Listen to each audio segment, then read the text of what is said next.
What's up, guys? My name's Mike, and today our side project from the bus conversion is this 2016 Yamaha FJR1300, specifically the damn trunk. I've been fighting with this. This bike was only about 3 years old when this first broke, and it's been limping along. I've been trying to fix it, but now it's totally, I can't get into it. So it's got to go. I ordered one of these about a year ago, and it was on back order. And after a year of waiting, I just figured out it's never going to happen. So we had to go with an aftermarket.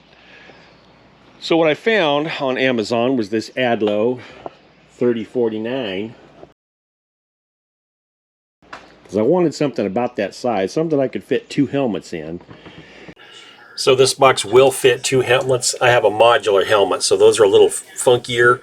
It'll fit them, but they have to go in an exact certain way. You know, they got to go in upside down, basically. So it will fit 2 helmets, probably 2 regular helmets, easier than modulars. Oh, all right. So there, you got to push that in to get that up. But it's pretty cool because the inside has this leather padded lining. I don't think this is quite exactly as big as that one. Let's see if we can get this aftermarket thing on the bike.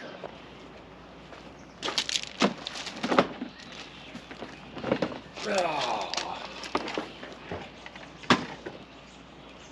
Now luckily I've already got a mounting plate here, so I don't need to fabricate something. It does come with a plastic adapter. What I need to make sure is that it's not going to hit something here if I mount it in what I consider the obvious place.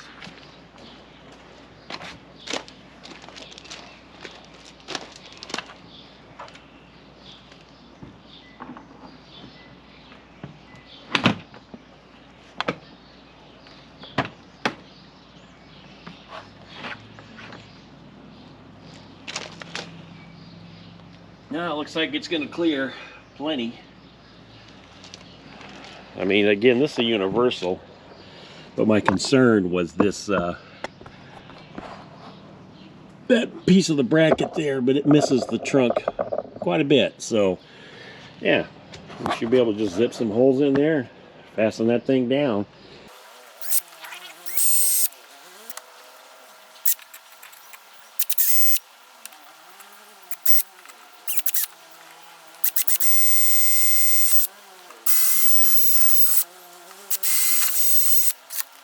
Hopefully I didn't misplace one of those bolts. I probably did, because I'm good for that.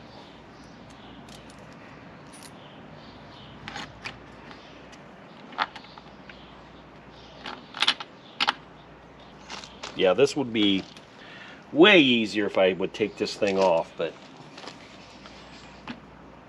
I'm just being stubborn. I really can't do it, because once I take this off, I can't get to the bolts, take that off. Going forever. Hopefully taking this seat off is going to do the trick.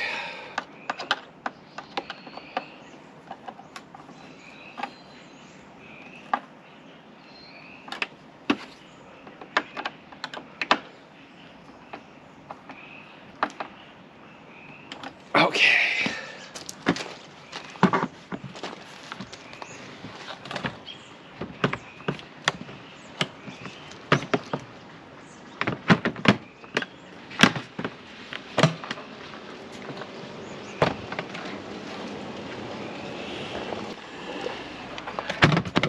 I like it. So that's not to say that I love it. This box does have its shortcomings. It's not ultra sturdy. It's kind of flimsy, but it's functional. So it's better than what I had, because I couldn't even get into my other one. Okay, so that does lock them both.